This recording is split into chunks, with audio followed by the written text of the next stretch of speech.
Hello everyone and welcome to a new virtual pet video.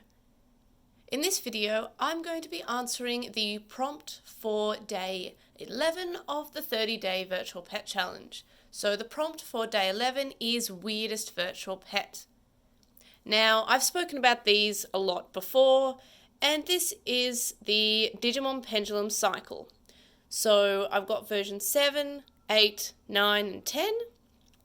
And what this is that it was Bandai Asia's attempt at creating their own virtual pet, but also using the roster from the Pendulums 1, 2, 3, 4 and 5. So you'll notice it doesn't have a version 6 or anything before it, and that's because the numbering actually starts from 7 because it continues on from the versions 1 to 6 of the digital monster, with the version 6 being the Nature Spirit roster, as I mentioned in the video yesterday about the rarest virtual pet that I own. So we've got Deep Savers, Nightmare Soldiers, Wind Guardians and Metal Empire.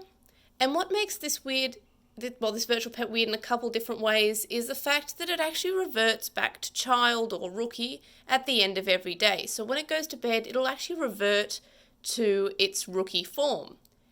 And that means that you can get multiple different evolutions from that rookie every day. And basically this also means that once you get maybe up to the fully evolved Digimon, you can actually try to get a different one the next day. Another thing that's unusual is that the evolution requirements are based on weight. So, primarily weight. There are a couple of other factors like care mistakes, which is nothing unusual, and overfeeding, which again isn't anything unusual, but these ones actually have the ability to look at the weight and determine which evolution you'll get. So this is the version 7, so this is the Deep Savers one. You'll notice that I've taken all the batteries out of all of them because I just wanted a break from trying to work out the different evolution paths. And this one is the weirdest one because, it's kind of okay to determine which child level or rookie level you'll get on the 8, 9 and 10, depending on what the weight of the baby 2 Digimon is. This one appears to not have anything I can work out to be an evolution logic from getting to baby 2 to child or rookie. And the other thing is that one of the rookie Digimon, Crabmon, which is the data rookie, its evolutions are only bad care. So if you take really fantastic care of Crabmon, no matter what the weight, so far I can't find it evolving. It evolves with care mistakes, it evolves with overfeeding, it evolves with care mistakes and overfeeding, and all of those at different weights. So the fact is that I can't actually get this to evolve by taking good care of it. I actually have to take bad care of it in order to get it to evolve. So that's a weird thing. But it's only that one where it's the weirdest. The other versions make a little bit more sense than that. And the other versions seem to follow a pattern. So 70 pounds, 3 overfeeds from champion to perfect or to perfect to mega or ultimate. It will probably do the same sort of evolution for these 3, but for this one it seems a little bit different.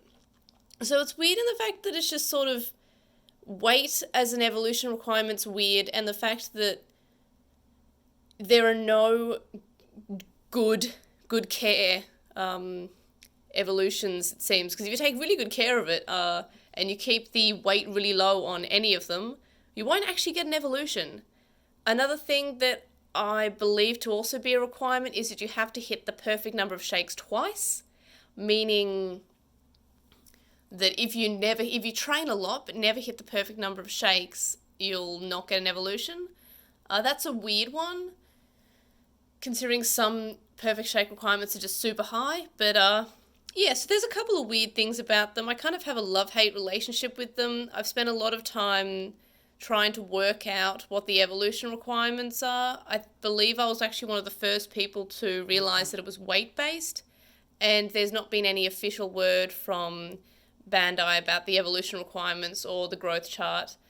And another cool thing is that, and I mentioned this before in my Pendulum Cycle videos, but there's actually a level beyond Ultimate or Mega, which is your secret ultimates, and these are basically ancient Digimon or cool Digimon like Valkyriemon. So that's fairly cool. And as I've mentioned in previous videos, they are compatible with the D-Terminal, D-Gather, and D-Spirit, so you can scan what Digimon you have in case the sprites are a little bit weird. So, yeah, it's an interesting pet. It's very weird. I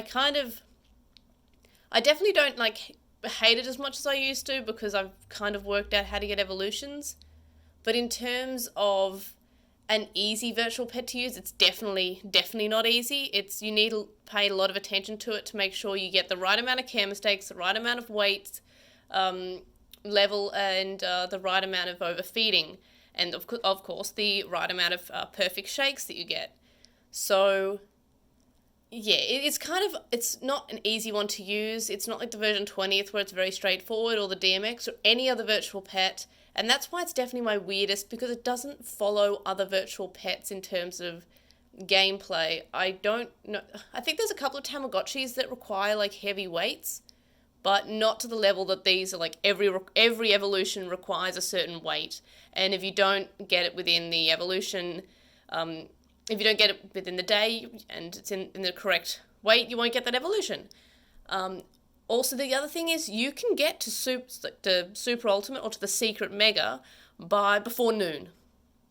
So if you just get the exact perfect requirements for everything and get the right amount of shakes and just leave it, it'll evolve, do it again, then jog rest with another one, and you get the fully evolved one before noon. So then you're kind of sitting around going, oh, okay, I guess I wait for it to go to sleep so I can do it all again tomorrow. But, yeah, also there are random encounters, which isn't so much weird as it now, because a lot of Digimon have random encounters, like the DMX does, the Axel, it at least does when scanning your DNA, but I think the IC does as well, but these ones have random encounters, and from what I can gather, I'm fairly certain that's the first time I've seen random encounters on a virtual pet for Digimon. So that's fairly cool. Yeah, so they're really expensive now for some reason. I'm lucky that I bought them for about 20 Australian dollars each a couple of years ago, all secondhand on the internet. They were all listed as Digi-Device, so that was fun. Had to really hunt down them all, especially the version 10 with my last one. But yeah, so weirdest virtual pet, definitely the Pendulum Cycle. I had a quick look around my collection to see if there was something weirder. And I mean, I've got the Golden Compass virtual pet, but I've not actually really played it. It's kind of just one of the virtual pets that's in my collection that I will play with one day, but I haven't played with enough to have any opinions on. But these ones are, yeah, definitely weird.